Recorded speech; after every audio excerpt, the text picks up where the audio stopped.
Trump militia. Pants sagging, mama nagging, like who raided nigga.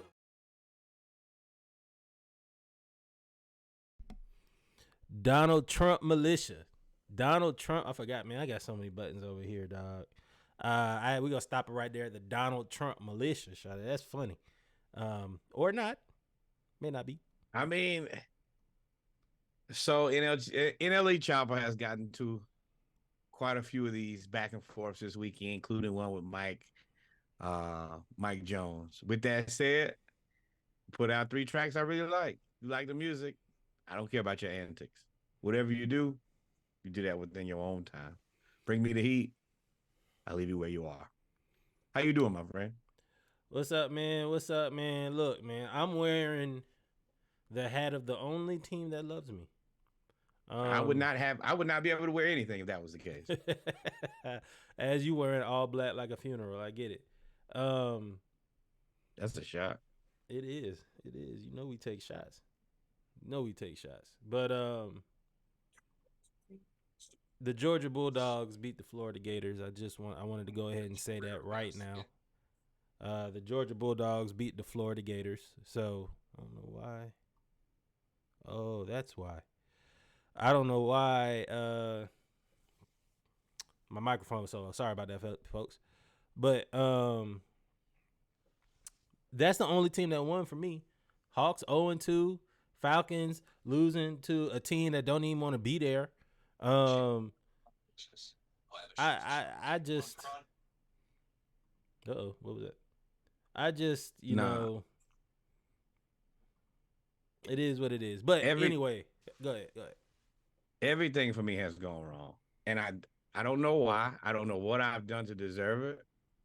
Oh, I do. I do. Oh, well, open the door. Go ahead. Take the shot. Shoot. I left the door open. Come on. I told you, dog. I told you when we first met. And I said, hey, my name is Reggie. And we started talking about football. And they was like, I'm a UGA fan. And your immediate response was, oh, you hate yourself. And then you proceeded to roast me about being a UGA fan every day. Every day. So I told you, I said, all right, now don't ever let Georgia be up. I said, everything has to come down eventually. Ooh, that's a big foul. So, and it happened. And now you are reaping what you sow with Georgia. I am thoroughly surprised at that game yesterday. I'm actually not that upset about that game. I gotta be, Billy has to go. And I love it when people watch the game and I tell them, hey, he's gonna throw a bunch of screens here. Bro, and that was the most mad. We'll talk about it again tomorrow, but we can talk about it now. I don't care. We'll talk about it twice. That was maddening. I was like, dog, this is awful. 3rd and 9 screen. I was like, oh my God, dog. People, and that's the part where it's frustrating for me is people think I'm crazy. They're like, Norwood doesn't know what he's talking about. And then you sit down and watch the Florida game and you're like, screen right, screen left, screen right, screen left. And then they're like, oh, well, yeah, it's when people really find out that things are unfortunate for you. Like, they don't really believe that it's that bad. So they watch it and they're like, yeah, this is bad. Yeah. And that's what it is. It's not going to get any better. The only thing we can do is hope that Billy gets fired. I just watched, I fall into Florida Gator TikTok, and they have this guy who explains that he has a massive buyout. So we're kind of in the same situation as Jimbo, just not $70 million deep. So keep me lifted up in your prayers. All of my teams are playing terribly. Well, there are bright spots everywhere. As bad as things are, there are bright spots everywhere. You want to talk about the Hawks' bright spots, or do you want to talk about the Falcons' bright spots? First, we're gonna say welcome, ladies and gentlemen, to episode 126 of the SplashCast, the ATL Edition. I am your co-host Reggie. I'm your co-host Norwood, and my life is falling apart. So, just wherever we end up, we'll be wherever we end up. One thing about me, I've learned that I am resilient. I am tough, and I have undying hope when the hope is dead. So I will say that I did not expect. Well, first off, we're gonna start before we ramble because we gonna ramble today. We gonna vent today. We gonna vent today, y'all. It is a venting Sunday. Y'all know what it is when it comes to the ATL Edition. Therapy. We talk about the Falcons, the Hawks, and the Braves, or Braves, Falcons, Hawks, oldest, middle, and youngest child, as we refer to them ever so affectionately. Braves season is over. We have to gear up for next season. We did a little a wrap up on the season about 2 weeks ago. And the World Series is going on, and I'm going to let you know right now, this is one of the most boring World Series. Nobody's talking about it. Whoa, time out. Let's cover a few things. I want to start out with I'm very thrilled for the way that the World Series worked out. It was very close for me. It could have very well been worst case scenario, a Phillies asterisk World Series, which would have been heartbreaking. The Phillies, who are in the NL East with us, and the Houston Asterisks, the cheating team that they are, is in the city that I love and live. So that would have been worst case scenario. The sports guys decided to shine a little bit of light on me and eliminate everybody. So this World Series is basically a wash for everybody. I will say that first World Series game, it went to extra innings. I can't remember the last time that one went to extra innings. Free baseball in the World Series is beautiful. And then the second game, after they lost the first game in extras, the Diamondbacks won 9-1. So I kind of see what you're saying, that nobody's watching it, but y'all missing good baseball. So, and when I say nobody's watching it, you right. It is good baseball because I think in the first game, that was the first time in World Series history where the team was up by 3. They were up by 3 or more runs in the 9th inning, and they allowed 3 runs and then a walk-off homer. Yep. It is good baseball, but the fan bases aren't as national as anybody else. Nobody Houston cares. Yeah, you're right. They don't have the electric fan bases that people want to watch, and they're not gonna. It's not gonna be It's not gonna be the 1, 2, or 3 topic on any sports channel. Unfortunately, it hasn't been. This was the first time that I actually saw it's. You know, when you watch sports shows or highlight shows, normally they show like the best highlight first, then they show like they come back to it at the end of the show. So if it's the finals, the NBA finals, they'll show the finals, they'll talk about the finals, talk about football, talk about whatever, talk about baseball, whatever. Then they'll come back to the finals. Baseball, that was in the middle of the show. That was like, you know, they just kind of had to cover it. And that's back to the fan bases. The Houston even has a bigger fan base than absolutely than the Texas. What is it? The Texas Rangers, and then Arizona's Arizona, and outside nobody roots for Arizona outside of Arizona, right? But you have Braves country, Dodgers, Yankees, all of the New York teams, even the Mets. Phillies have a strong team, has strong allegiance, but so it's not the first thing you cover, but these are undoubtedly 2 of the best teams in baseball. I mean, the Rangers built that team through Texas way of money. They're playing real baseball. Like this is as good as you can get. You know, I always love my team, think that they deserve to be there. But these teams are complete teams that are playing good baseball. Yep. So that's it for the Braves. We haven't had any off-season chatter, nothing like that yet. All of that comes shortly. I know the Braves are looking at pitching and what to do with Charlie Morton because he's been hurt the last 2 years. So we'll keep an eye on that throughout the winter and the spring. You know, spring ball starts like in April. So, but let's go ahead and get to the Falcons. We're gonna start with the Falcons. Falcons broke my heart. I did not actually see the game today. I was out doing family fall fun. What you have, pumpkin patch or y'all go apple picking? Nah, pumpkin patch. So hayride for Reezy. Yeah, I did the pumpkin patch and a place that you can feed the animals.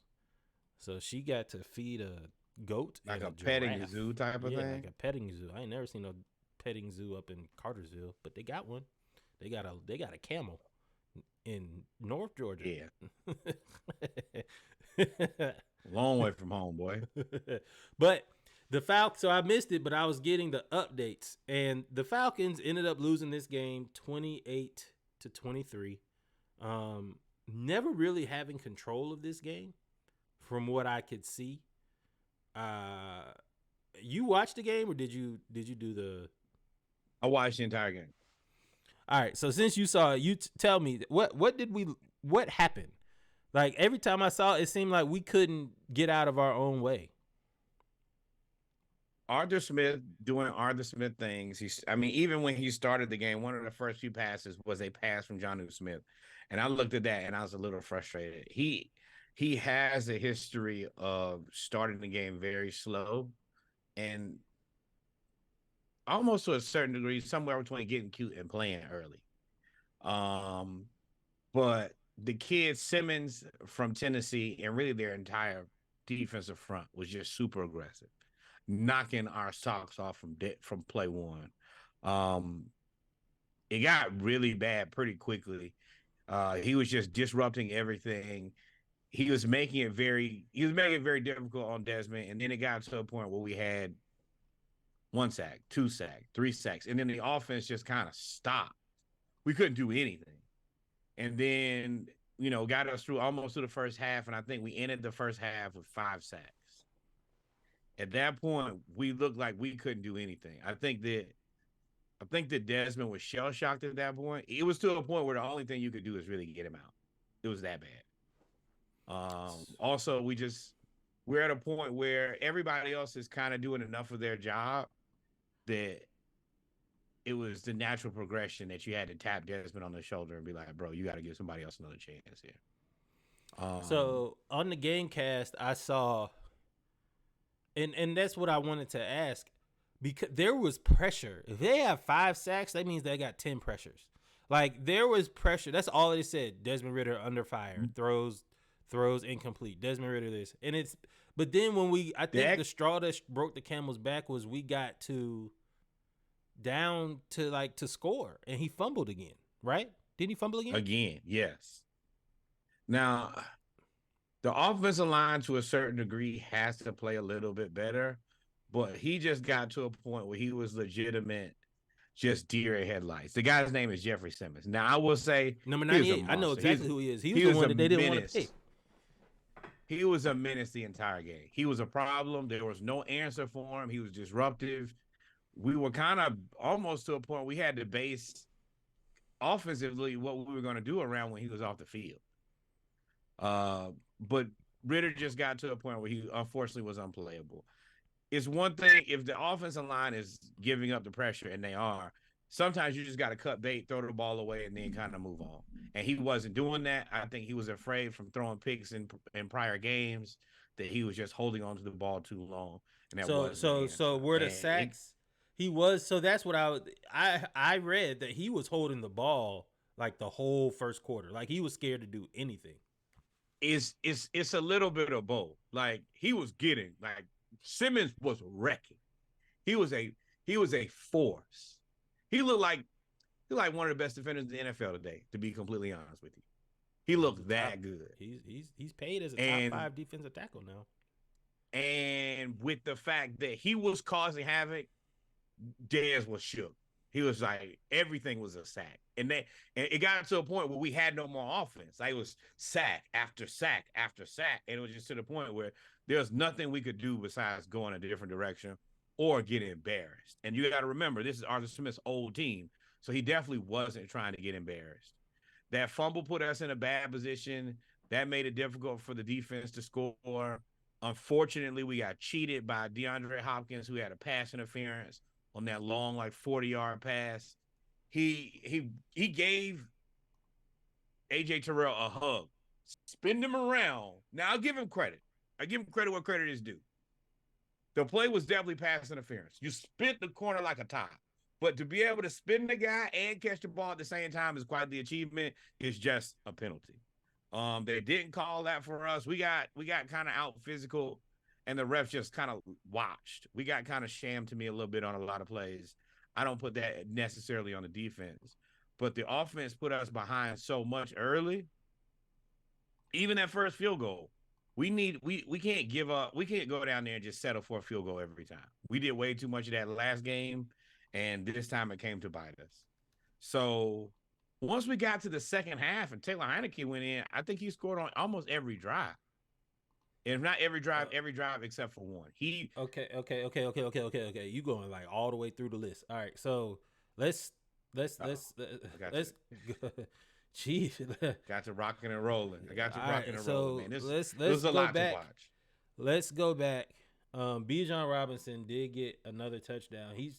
Bijan seems to be in the Christian McCaffrey role for me.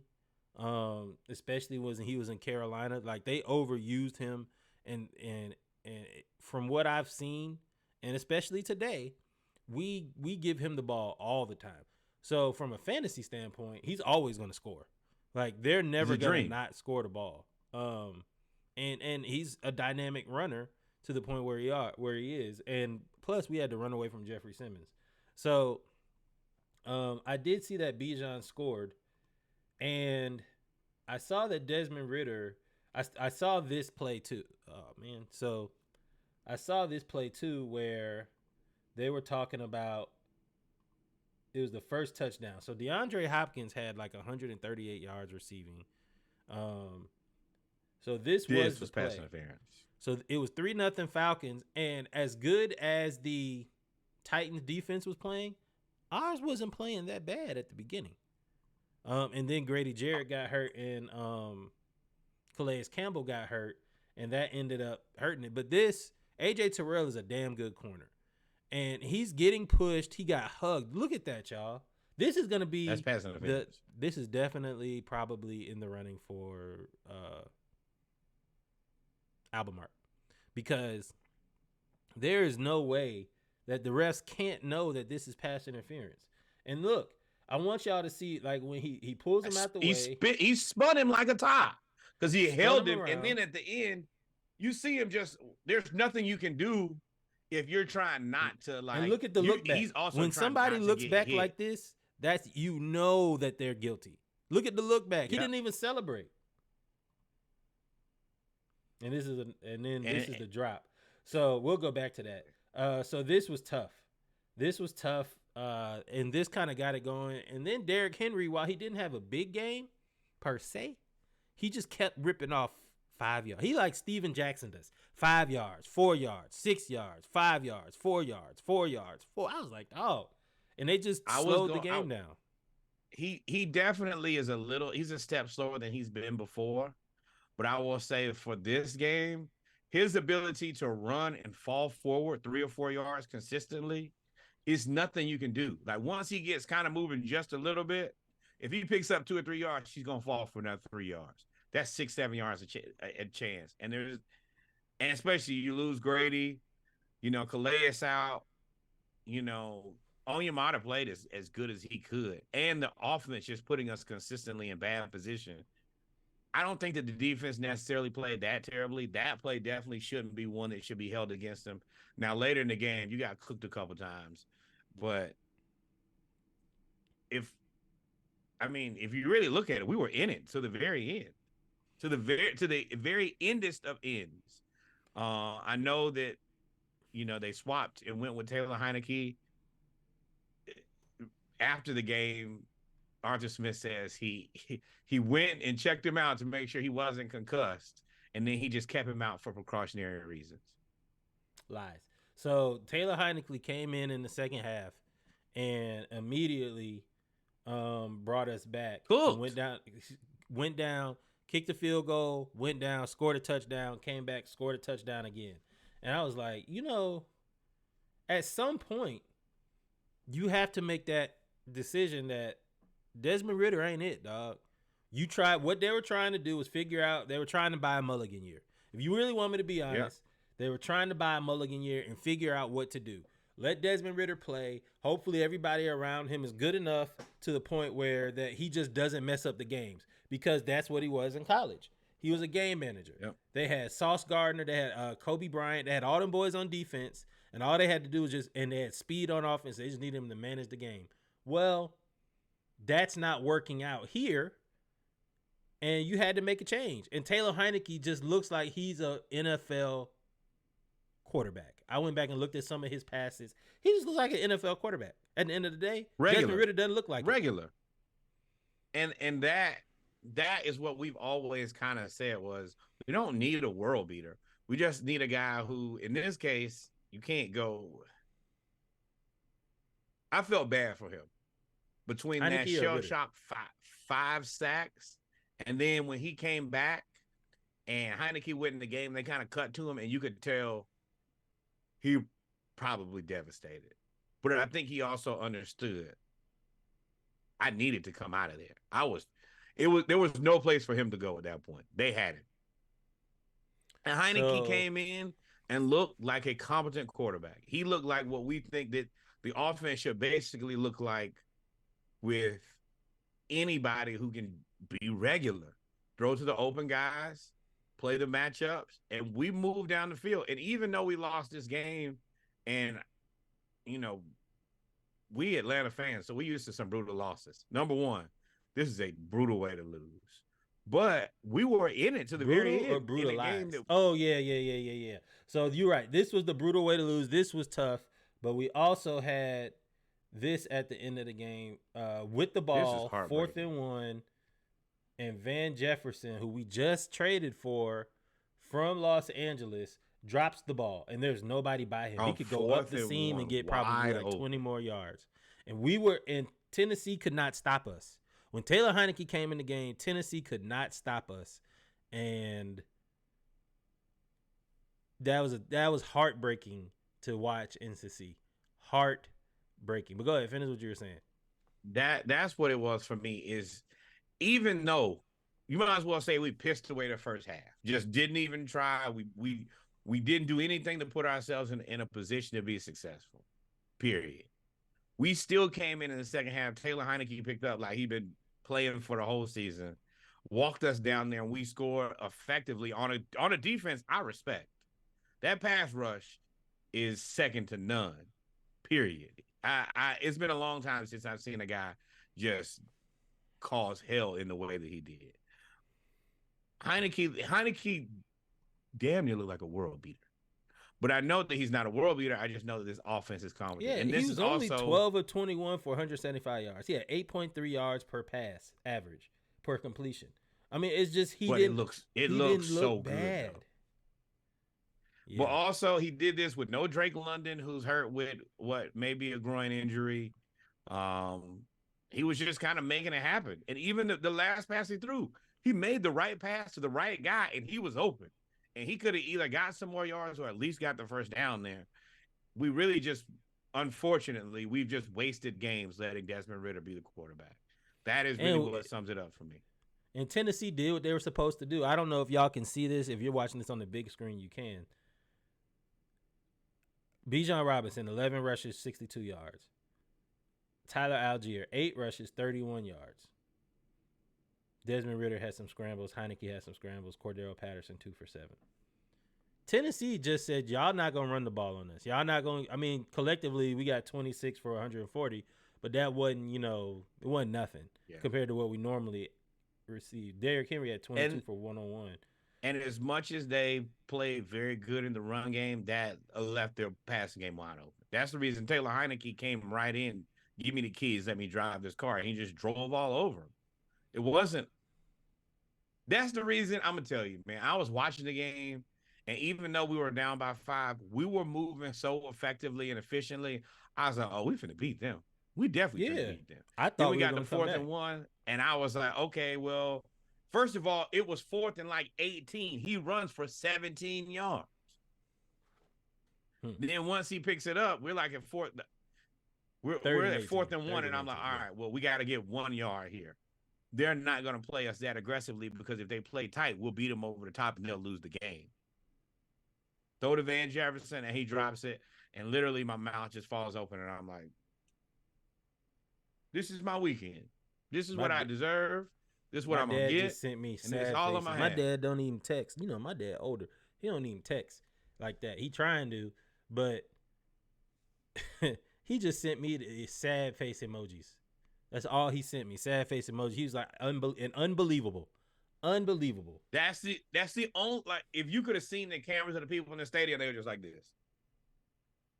No other answer, nothing else you got, but this is a tough loss. I think that even though it's a tough loss, I think it's fantastic because, hey, Arthur Smith, don't get cute with this. This is a precaution. Taylor Heinecke is the quarterback of the Atlanta Falcons. Period.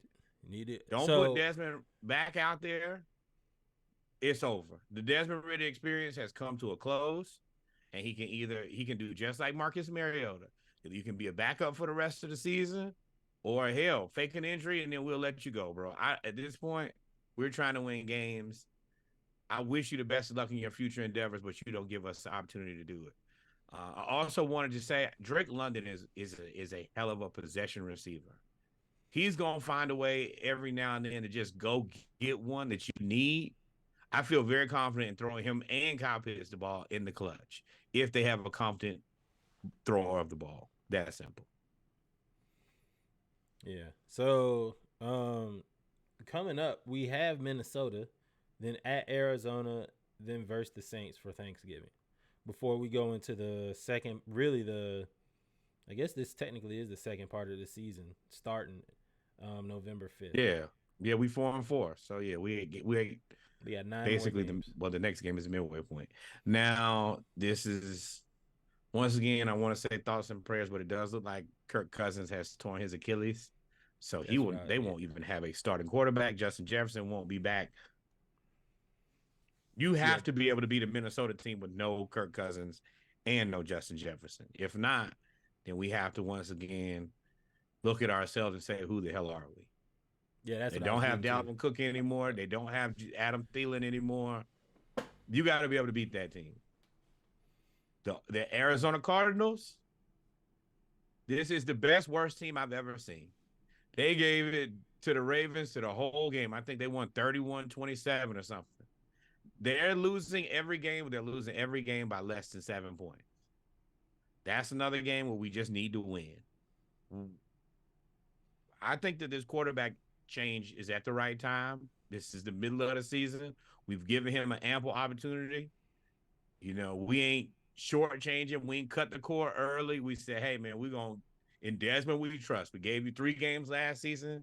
We gave you to the halfway point of this season. Now we got to try to win. We're trying to win the NFC South. Yeah. You said it all. I guess, ladies and gentlemen, we come to the end of the Falcon segment of the SplashCast of the ATL Edition. Give us a couple minutes and we'll get to the Hawks. Y'all stay tuned. And if you're a Falcons fan, nurse your injuries because you deserve to be hurt. There's optimism on the horizon. We can win some games.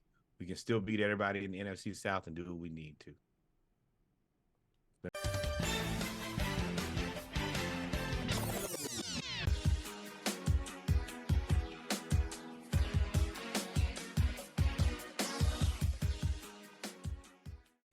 And we're back, ladies and gentlemen, with our Hawks segment, our Hawks talk of episode 126 of the SplashCast, the ATL Edition.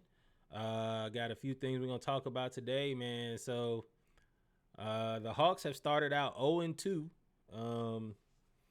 So we were trying to figure out with the Hawks as the season began. They started off with the Hornets, then they played the Knicks, and right now they're playing the Bucks.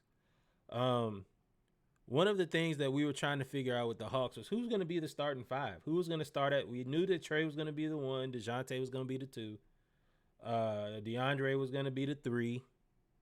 Now that there was no moves made in the offseason. We didn't know who was going to be the 4. And we knew that Clint was going to be the 5. I did not expect for us to start Sadiq Bey. I'm not going to lie to you. I didn't expect for that to happen. Really? I thought we would have gone with Jaylen. I thought we would have gone with Jaylen. I didn't expect for us to start Sadiq Bey. Because his defense, because when you think about it, you don't have the defense on the field. Yeah, the defense on the court when you do that. I don't think that defense is our primary function or focus. I think that everything that he said to me, he said to me, everything that he said to every outlet and output that I've seen is he just wants to shoot a bunch of threes. That's what he wants to do. He wants to shoot more threes than everybody else. So if you look at this team, this is a 4-out team. And the way that he plays offense, he really kind of plays Clint in a 5-out spot, which is kind of weird because it really doesn't benefit him.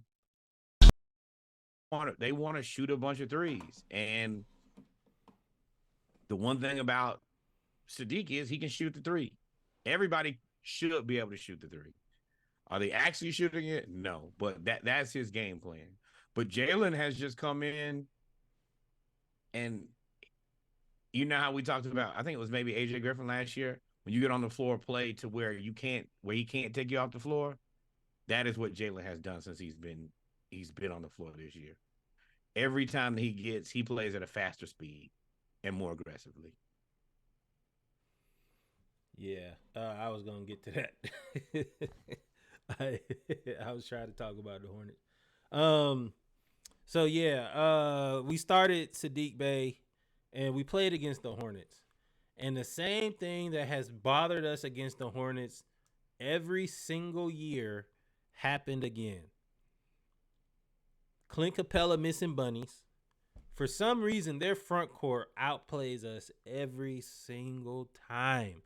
Scary Terry Rozier got hot in the first half, started going crazy. LaMelo got hot in the second half and finally hitting a shot. And we ended up losing the game. One of the main reasons we lost the game was the backcourt shooting was so bad. Trey and DeJounte were so bad offensively. Yes, they ended up, I think Trey had double-digit assists. DeJounte had 6 and 7 or whatever. But none of that really made an impact. They made more of their missing shots and them forcing. They were hunting their shot instead of just playing within the offense. And you can't really hunt your shot when your shot is not falling. Not the way they were. And while Sadiq Bey is good offensively, defensively, he was getting just cooked. Everybody was just taking him to the paint. So I will say it. Well, go ahead. My likes, I do like that our defense seems to have gotten better. Of course, I like Jaylen, but I really like. I think this was the game that. What's our coach name? Quinn Snyder. Quinn Snyder found the combination of Bogey and Bey off kind of together, playing together. So they found that. And I do like that he is experimenting with different lineups in the first couple of games. You can tell he's been working at this all summer, and he's still trying to figure out how they're going to play together once they get in games. I do like that. I want to give a lot of credit to Mark Williams, the center for the Hornets.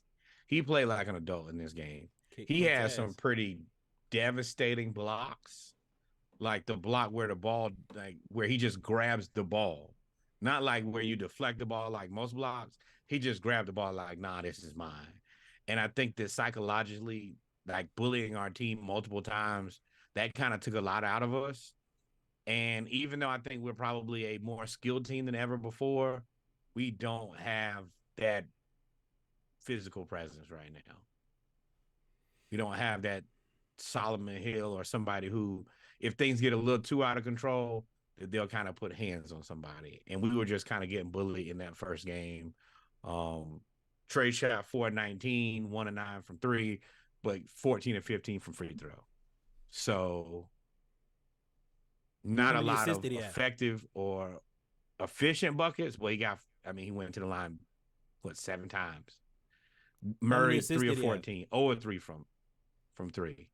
You can't have your backcourt go 1 of 12 from 3.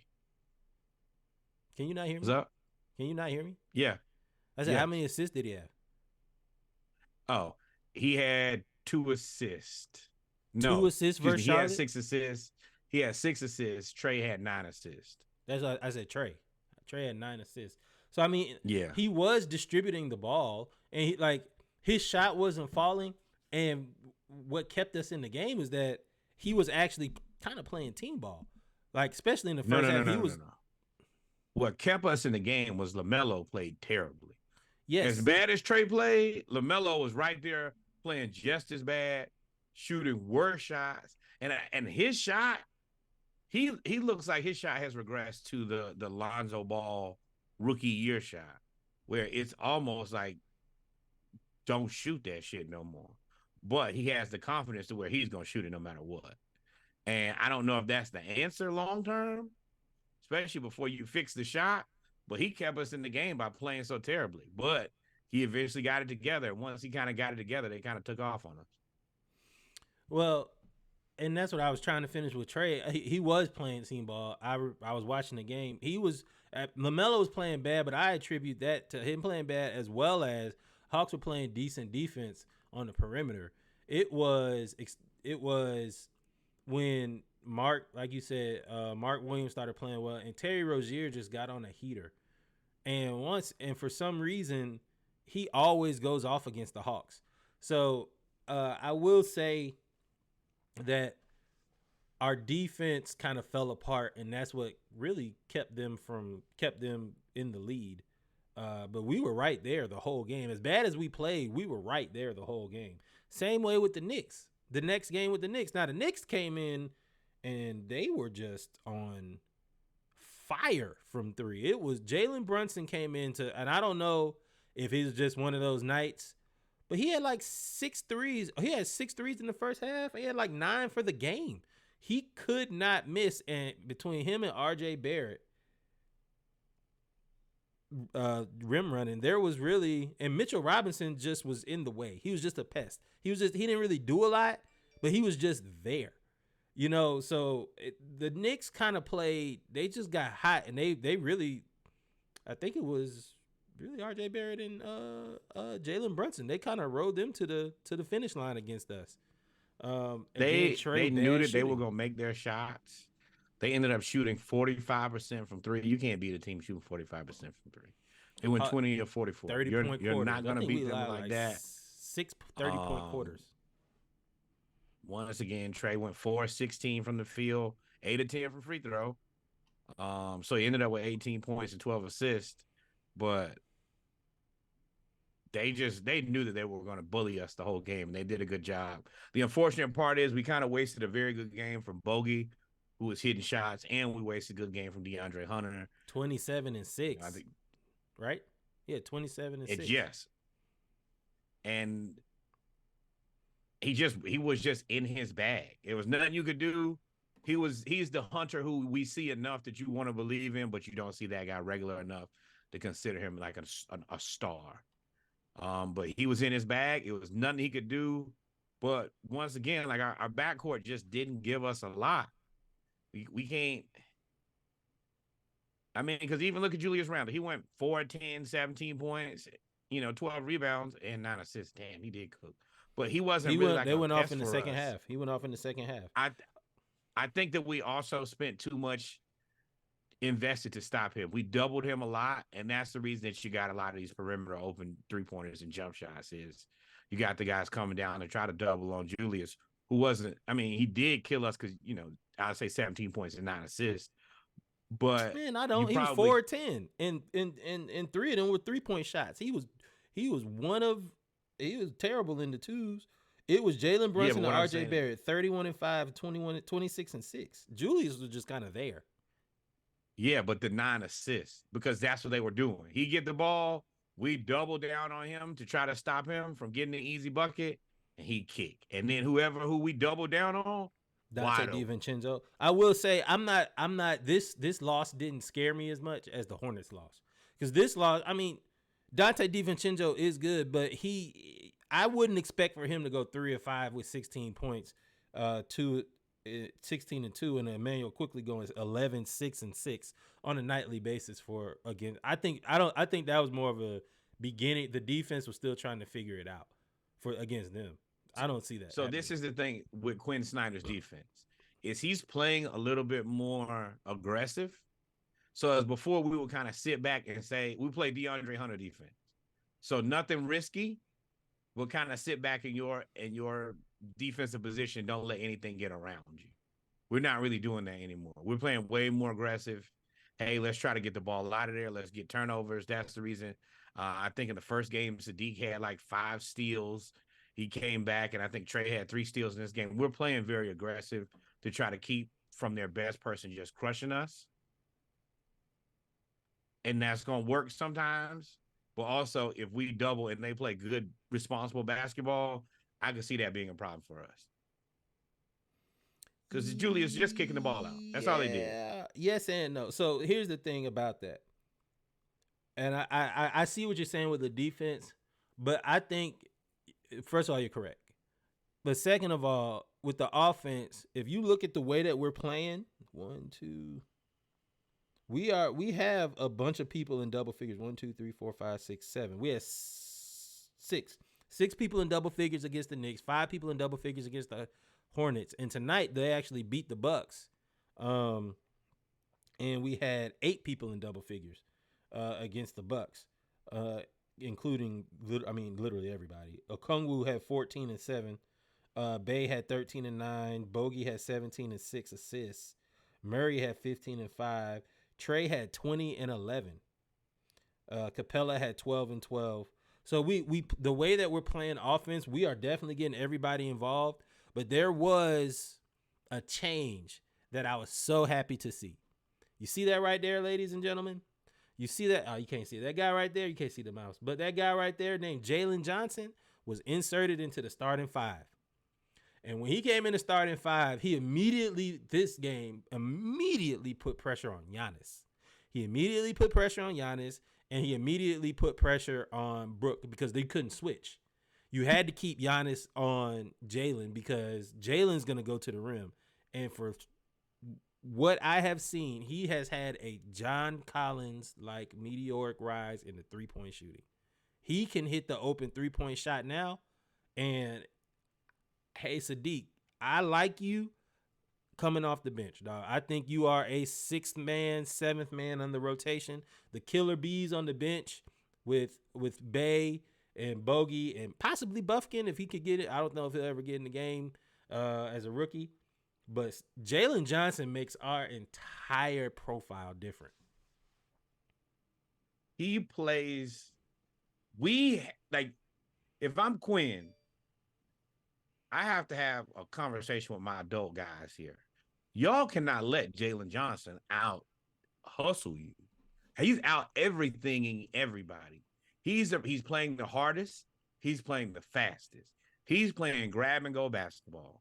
Let me see ball, get ball, go. Run the court. And he's just, at least every game, he gets 6 to 8 points just off hustle. I'm just going to outrun everybody. And if anybody gets down there and think that it's a business, you think it's a good decision to be there when he's running full speed, he's going to make you pay for it every time. He's going to try to dunk on you. He dunked on 2 Knicks players at the same time. Josh Hart and Isaiah Hartenstein got posterized at the same time. I definitely saw Dame make a real life decision. He's like, oh no, this young guy not finna dunk on me right now. He just kind of got on out of the way, and it was a smart decision. But we need to play to his level of enthusiasm and aggression. I don't see there being a way that they gets back into the lineup as a starter. I think that I like him and Bogey and Okongwu on the bench because, you can kind of play more of what I think they really want to play 5 outish where you have 5 guys because Okongwu is going to shoot it. He has made it very clear that if he's not Clint Capella at all, bro. If it's a mid-range, I'll shoot it. If it's a corner 3, I'll shoot it. And y'all just going to have to live with if I make it or not. Well, so I don't even think that I like the way that y'all have to live with it. The whole y'all have to live with it went out the window when he started hitting threes. He's hitting threes now, and I will say, Capella, bro. Hey man, I like Capella looked like Capella tonight with the defense and the rebounding. But Okongwu hit like 3 left-handed layups today over Brook Lopez. And allegedly, he grew to 6'10 over the summer, which we all said if Okongwu can get to 6'10, he'll be a super problem. I like Okongwu. I don't know how long you can keep him from starting. Capella misses too many bunnies. We had a chance to beat the Knicks and the Hornets. We made a comeback. We were about to take the lead, and Capella missed a dunk against the Knicks. He missed 2 layups against the Bucks. You kind of it's a little bit of both. That first one that he missed, the dude got the finger. He got the finger on the ball. So when he thought he had it, he tipped it, and then he was in the air and had to readjust and try to catch it. I watched it on replay about 100 times to make sure that I wasn't tripping. I can understand how you jump. You have high pointed the ball. Somebody tipped the ball. Then you try to finish at the rim and you can't. Now, the second one, I don't have an answer for. You just got to get that when you got to finish it. But our backcourt also can't shoot a bunch of shots in the first quarter and not make any, and then wait until we're kind of head in the corner, back in a corner to start passing the ball to other people. Y'all need to share the ball from the beginning of the game. That's where Jaylen comes in, though. And that's why I really like Jaylen Johnson being inserted into the lineup. Jaylen Johnson being inserted into the lineup, it's almost like when you trying to do anything and you have like one hand tied behind your back. The one hand tied behind his back was Nate.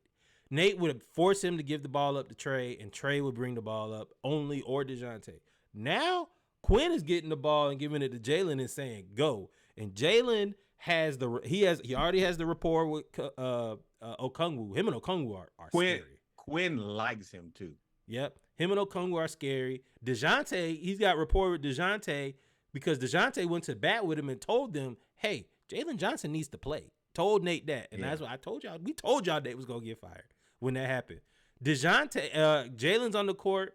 Now you look at DeAndre Hunter. DeAndre Hunter don't have to do nothing. He don't even ask him to pass the ball no more. You just get the ball, shoot, and just be ready to shoot. You kind of like what they wanted out of John Collins. Stand in the corner. When they throw you the ball, shoot it and make it. That's it. I also like that Jaylen kind of forces Trey off the ball because he gets the ball. Then he's like, okay, I got the ball. I should go, right? Yes. So it's not like, hey, let me find Trey. You got the ball. You can dribble. And his confidence, you can tell his confidence is I got the ball. Tonight, it's the roof. I can kind of I can either out fast these guys if they're bigger than me, or I can out physical them if they're smaller than me. So it makes most people kind of get put in this, well, shit, what do? Do I try to, because he's going to try to dunk on you. And I think he knows that if I try to dunk on you every time, I'm probably going to get free throws. At worst, I'm going to get free throws and nobody's going to be mad. Like, I think that he knows that. So I really like that from him. He's cool. Hey, Sadiq, best thing you can do is start your role as a bench player. You and Bogey need to get in there and try to shoot people's faces off. You need to become an assassin. That's your answer. I know it's not the answer that you want to hear. I know that you probably don't, number one, also, let's be real. They paid Okongwu because they spent draft capital on him. They're probably going to pay Jaylen because they spent draft capital on him. It makes people look better when they invest in the things that they bought. You as a trade, you are 5 seconds. Best thing that you can do is either try to find a very strong bench role, which there is. There's plenty of space. And especially if you, AJ Griffin, and Bogey can get on there together and just shoot threes, like when y'all get in there, that should be all y'all looking to do. Shoot the three. I think that tonight. That's all they did tonight against the Bucks. They shot them threes over and over and over. And Trey, hey man, you always say bad stuff about Trey. Trey had a great game tonight. Him and DeJounte. What I liked about the game against the Bucks. DeJounte ain't shoot that many threes no more. DeJounte went and started shooting. He shot one and it was awful. And then he went straight mid-range into the bucket every single time. Thank you. That's your role, DeJounte. That's where I appreciate the difference between Trey and DeJounte. DeJounte, when he kind of feel the oven. Oh, I ain't got it right now. So what is he gonna do? 14?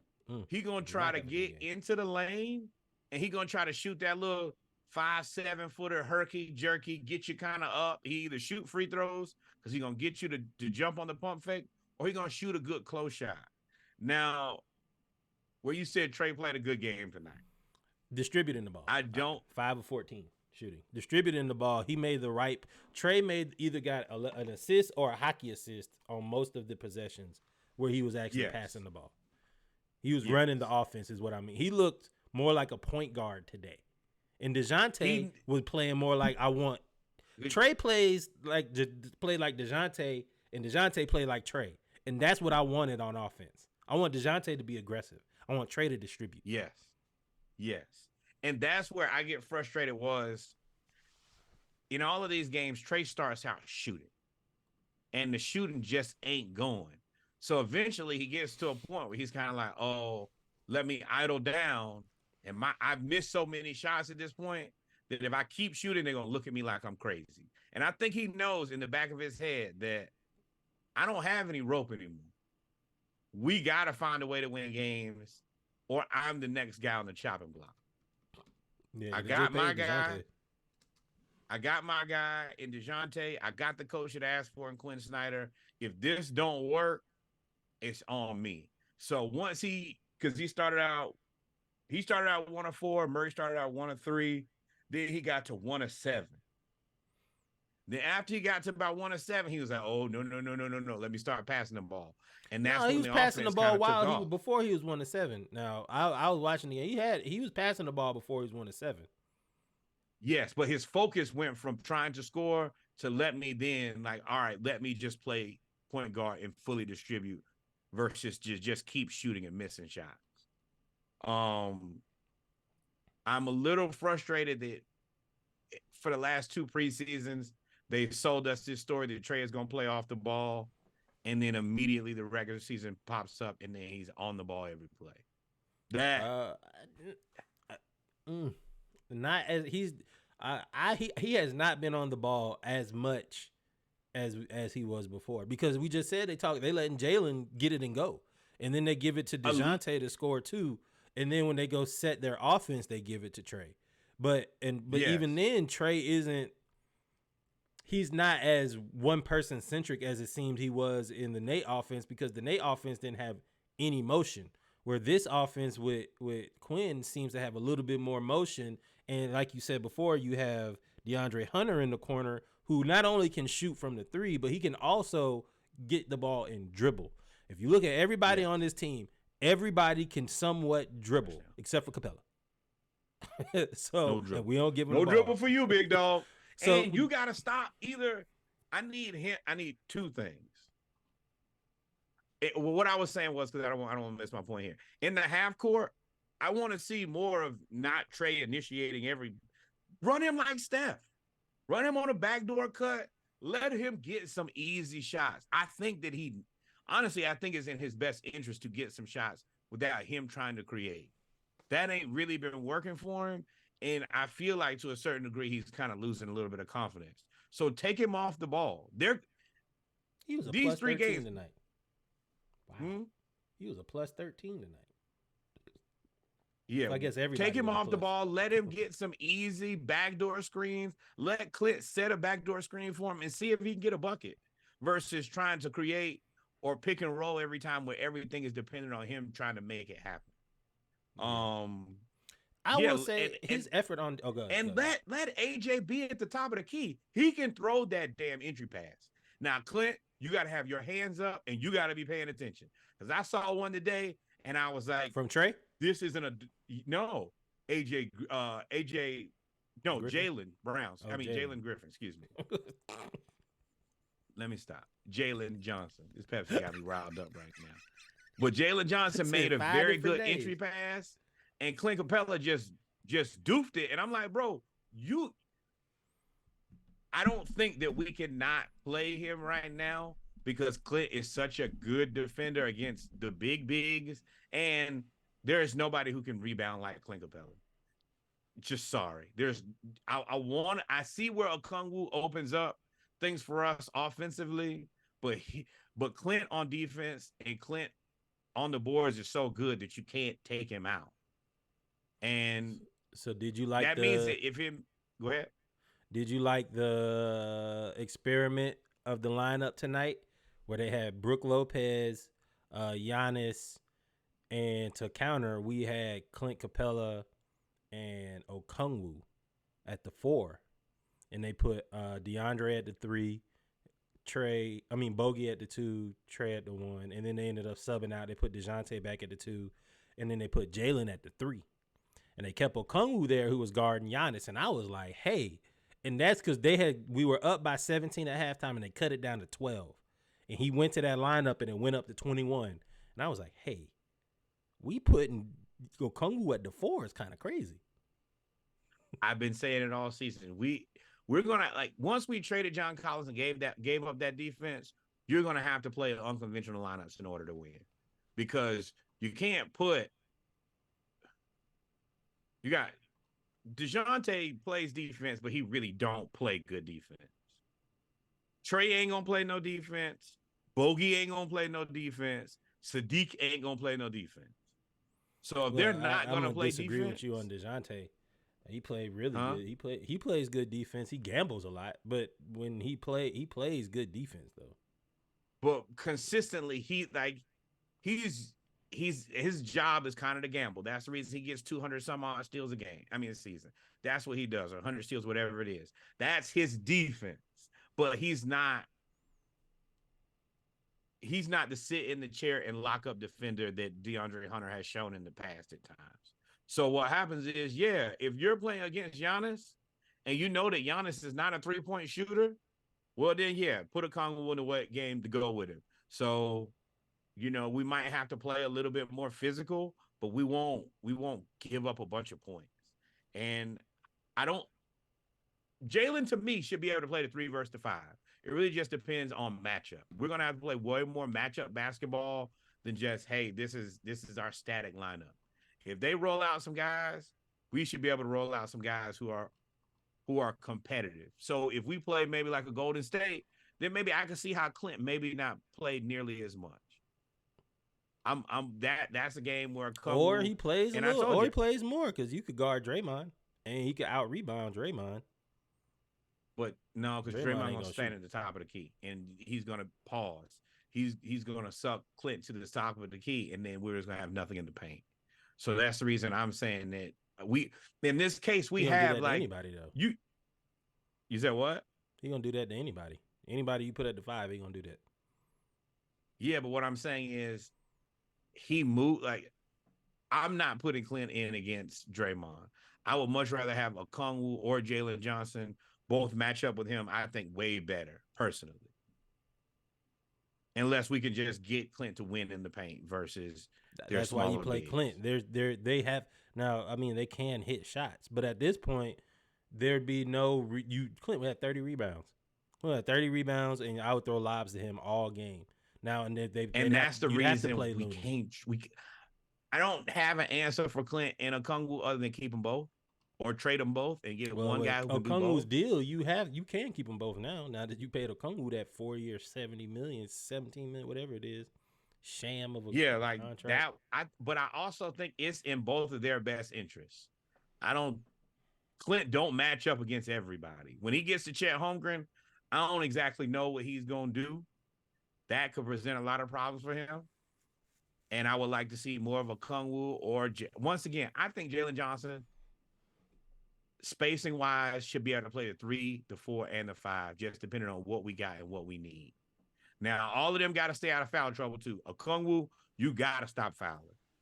Jaylen, you get a little overzealous in your confidence sometimes. Once he'd have made 2 or 3 of them, then he has like a young guy mistake where he either turns the ball over, getting too aggressive, or he starts running too fast and can't slow down type of thing. But that just comes with not playing enough. Nate not playing him is criminal though. Yeah, I ain't got nothing else to say. Nate, you should have been playing him. Yeah. So I mean, as it stands now, the Hawks are 1-2. An embarrassing loss versus the Hornets. We just got flat out beat by the Knicks. But we came out and destroyed the Bucks, held Dame Lillard to 6 points. I think he was scoreless in the first half. Scoreless for the half, 2 of 12 for the game, minus 29, 6 points. Now, this is where I will give Quinn his credit. He played aggressive with him all night. He made it very clear we're not gonna let Dame cook us. And I think that Dame fell into his own, kind of self-fulfilling prophecy. Dog, you just gotta let it happen. If they're not gonna let you have it, you gotta move the ball. That's what I'm saying. Like with Julius. Julius is like, okay, y'all double me. Here you go. Here you go. Here you go. Everybody gonna get open shots. And Dame, if that's what we was gonna do, if we doubled him a lot, we threw a lot of different looks at him, you gotta pass the ball. And if you don't, hey man, we'll love to have it. Yeah, so we stole a game tonight. We stole a well-needed game tonight. We didn't. For first, I don't agree with that. We beat them by almost 30. We didn't steal anything. We destroyed the Bucks. We didn't steal nothing. Everybody was healthy. We didn't steal nothing. I mean, matter of fact, no, they were missing Middleton. So we were supposed to win that game. But hell no, we were not the favorite. That number one, we played in Milwaukee. We ain't steal no game. You don't steal a game beating a team going up by 30. We thoroughly beat the Bucks. When I say we stole a game, this is a game on paper we were supposed to lose. We got it. That's a steal to me. So our next 3 games are the Timberwolves, Wizards, and New Orleans. And then I think a week from now, next week. Those are our next 3 games: Timberwolves, Wizards, and New Orleans. If you remember with Karl Anthony Towns, he came back from being sick and hurt and torched the Hawks for like 30 points. And we play Rudy Gobert and Naz Reid. Now, the Timberwolves are an interesting team because they have 3 7-footers versus 2. And they're very, very, and they all do different things. And they're very, very difficult to guard. Clint is going to have his hands full with Rudy only. You almost have to play Okongwu at the 4 tomorrow. I guess the game is tomorrow, or yep. You're going to have to play Jaylen at the 4 and just try to outrun them. And then you got Ant. But in terms of perimeter defense, with DeJounte and with Jaylen being able to switch now, we can match up against a lot of people on the perimeter. But I don't know what you do against the front court of the Timberwolves. Naz Reid had like 30 points last night. He's going to make it where somebody's going to have to get traded. If he continues to play like that, somebody else is going to get traded. Know that. But for me, we can't look at games, I think, in like traditional basketball form where you're saying, all right, just match them up. All right, no, we need to play to, all right, well, if you're going to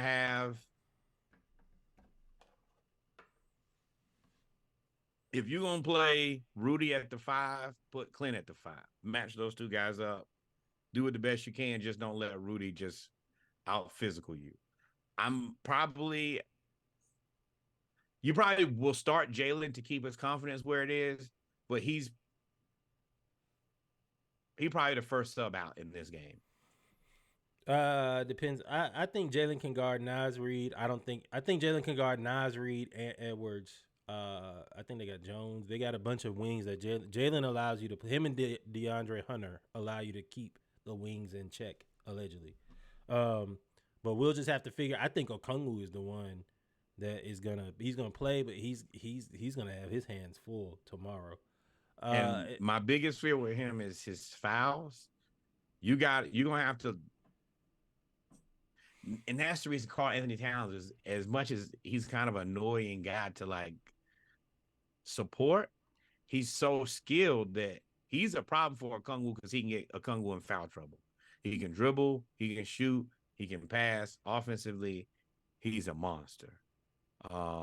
So Okongwu will play aggressive, but let him shoot jumpers. That's what I'm saying. Don't let him blow past you. Don't get into foul trouble. Make him shoot jumpers. And that ain't the best. That's not really a good answer, but I think it's the best of the available options. Yeah, and then we play a team that I don't know. They look like Barnum and Bailey circus. The Washington Wizards and Jordan Poole look like Jordan Poole looks like he's just out there playing and he don't care. Like he's He doing don't. turn around the shots. Very clear. He's trying to do the Steph shots. He's shooting. He's 1 of 18. They already Denny Avija. Please forgive me for my enunciation. I think it's Avija. That's right. Already called Jordan Poole out the day before the season started, saying, "Dog, I've been wide open like 3 times, and all you've been doing is doing step back threes." Like, I don't know what this team is. It's crazy that team, paycheck. That drama that came with Jordan Poole, Kyle Kuzma, it lives in the media, and we don't really hear nothing about him because Jordan Poole is such a story for everything that's going on. So I don't know. I think the Wizards are one of those teams that we could beat by 40 or we could lose by 10. Like there's gonna be no in between. We could beat them by 40 or we could lose by 10. And then there is go ahead. I forgot. In that game, we match up with them at every position. There's no position where they should be better than us. We should. Yeah, but with the Hornets, you said the same thing, and like their version of the center, not Mike Williams, the other dude that came off the bench. Their version of him is Daniel Mark Williams or Brandon Miller. He was good too. Not Brandon Miller, the other center that just outplays us. But their version of him, the Wizards version of him, is Daniel Gafford. Daniel Gafford plays with effort, and he's just a big body. And that normally, when they beat us last year, that gave us problems. It wasn't Bradley Beal. It wasn't anybody else on the team. It was Daniel Gafford that gave us issues. PJ Washington was cooking us too. PJ Washington always has him and what's the other dude who got in trouble. Them two just beat us every time. So with the Wizards, but what I'm saying is with the Wizards, I think that if we can control Daniel Gafford, I don't think Jordan Poole could beat us by himself. And Kyle Kuzma should not beat us. He should not beat us. No, I 100% agree. I think that this is it's a very winnable game for us. I think it's a game that we need. And we can't have any more though. And I'm not gonna say it's very early in the season. We need to limit the games that we're throwing away early in the season. We threw away that Hornets game. Once we threw away that Hornets game, I was sure we threw away that next game already. I said, "Oh, we already beat for the next one too." This game was impressive. Yeah, but I think that Quinn's defensive game plan on this one, he damn near won the game by himself with that. He made it very difficult for Dame from the very beginning. I think Dame just never got into any type of rhythm. That makes me feel good. Like a coach win game is a very good game, especially when you needed to kind of turn the mood of. If we got to 0-3, it would have got uncomfortable. We need to beat the Wizards. We need to go 2-3 out of these next 3, but we got to get to the third game. So the third game is the Pelicans. We played at New Orleans, and Zion is back for what it is. This is early season Zion. Early season Zion is a first-team All-NBA pro at 27, 5-5, or whatever he's averaging or whatever he's doing. And then you have Brandon Ingram as well as Troy Murphy. That team, New Orleans, when they're healthy, all of them, including Zion, they are a problem in the West. They were number one. They were number one in the West when Zion was healthy. Number one, and not in the first week. This was like 25. This 30 games in. They were number one in the West. So the New Orleans Pelicans, that game, that is an ugly game, boy. That is an ugly game for Jaylen, because whoever got to guard Zion is if he's healthy. No, once again, it's kind of crazy. Jumping. You better throw a Kongwu at him. Throw Jaylen at him. Hell, throw a little bit. Well, Hunter got his hands full with Ingram. Yeah. Now y'all gotta do it. It ain't many, bro, because you still got Troy Murphy III makes that team crazy because he's 6'10" and can shoot. That makes that team crazy. And then you still got CJ. You got CJ over there. Like, don't forget about CJ. Like, they are an issue. I would prefer it if Quinn extended his lineup to 10 players instead of 9 players. I think that helps us out. I feel like you need to take that that notice from the Atlanta Falcons where if you don't have the best players, then play with your freshest players. Do like the defensive line does and just rotate people. I think that AJ Griffin deserves more time. And I mean, Zion averaging 20. I'm not against playing Bruno or Mohamed Gay, whoever you have higher on the rotation, as another guy to throw in there against Zion. And who do they have at center? Valanciunas is their center? Valanciunas. They got Herb Jones at the 4. Well, at the forward, along with Ingram and Zion and CJ McCollum, and then Troy Murphy. I think Troy Murphy might be hurt. Yeah, like for me, you're gonna have to manage, especially Zion and Valanciunas. You're gonna need to play 10 guys, and you're probably gonna need all of the fouls that you can get. Especially Murphy. Zion. I said Troy. Trey Murphy. Send him to the line, make him shoot some free throws. Don't just let him bully us. Ooh, I did not know Trey. You knew Trey Murphy was out 10 to 12 weeks. Yeah. He was like that from the off season. I don't think has he played this year? No, he's not back. He's not back for another month and a half. So we actually probably match up. We match up a little bit better with them without Trey Murphy. If they brought in Trey Murphy, that would have been Herb Jones, Trey Murphy, Zion, Valanciunas, Brandon Ingram. That little Herb Jones, Trey Murphy is like two. They're kind of like freebies to me of really good players that you're not spending a lot of money on, but they know their job and they do their job. That's the thing about rotation players. Know what you're supposed to do, and do what you're supposed to do. They got Jose Alvarado. No, but they got Jose Alvarado too. I mean, they got a squad over there now. Larry Nance Jr. They can throw out there. We got to get more and they got Cody Zeller. That's gonna be a tough game because they got a lot of big bodies. Pause is necessary. They got a lot of big bodies that they can rotate out. Play and Bruno. Just get you. That's the foul trouble game.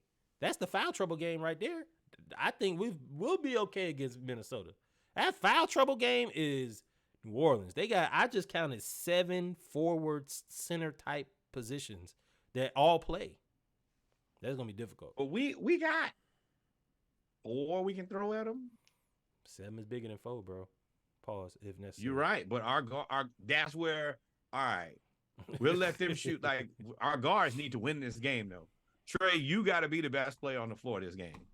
You got to be better than CJ McCollum. Alvarado, you need to really cook CJ McCollum's ass. I don't know, bro. CJ get hot too. CJ get hot, start shooting off one leg. But I'm talking about we need Trey to score and still distribute. This is a DeJounte Bogey game. DeJounte and Bogey should play really, really well. Jalen's gonna play, do whatever. But DeJounte and Bogey, our bench has to beat their bench. And that's how you beat New Orleans. The bench. And we gotta play AJ Griffin. Like even tonight, he played 10 minutes, 2 or 2 from 3. He don't miss enough shots for him not to play. And that's also the reason, I'll be honest, man. I might be trying to see what I can get for Sadiq. I think that everything you get out of Sadiq, you could possibly get out of AJ Griffin. I think Sadiq is better finisher at the rim, better than AJ. I think AJ could hit the 3. Sadiq is better, but I could trade Sadiq and get something back. And AJ Griffin can get, What would you want? I want a point guard. You got Buffkin. They're high on Buffkin. That's the point guard. If they're going to play, they're not going to go get another point guard after they drafted a point guard.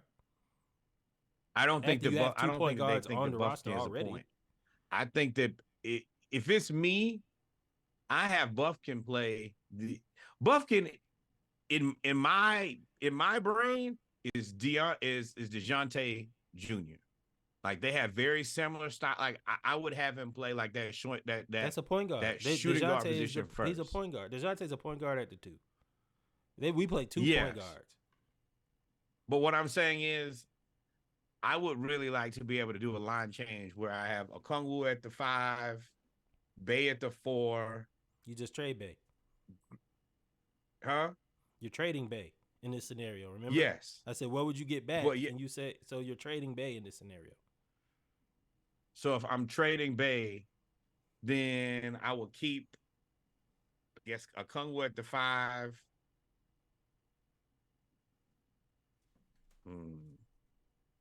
Exactly. I guess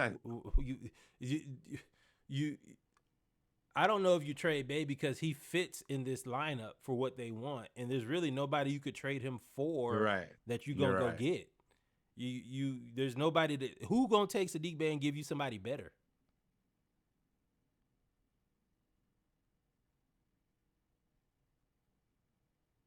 Maybe. Herb Okay. Jones.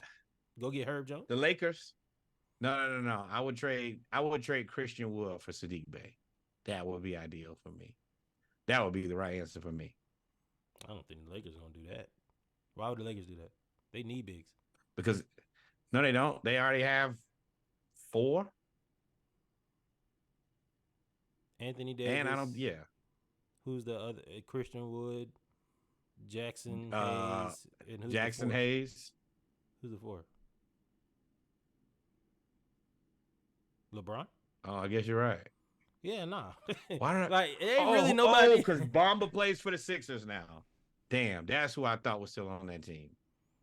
There's nobody. Yeah, that I guess you could they trade. do need. And Christian Wood tonight, 3 of 3, 2 of 2 from 3, 3 of 3 from free throw line, 11 points, and 5 rebounds. Damn, that's what Sadiq Bey gave you. That's exactly what Sadiq Bey gave you tonight.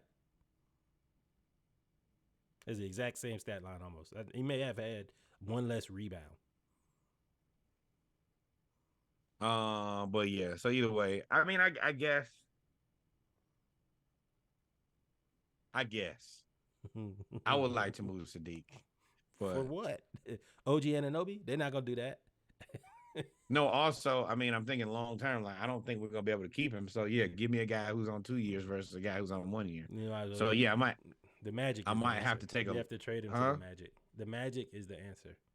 You trade him to the Magic or to the Thunder for one of those pieces for anything, and maybe a draft pick. If you're gonna get rid of him, you're not gonna get a player back that's gonna be better than him. So you might as well get draft capital. That's the answer.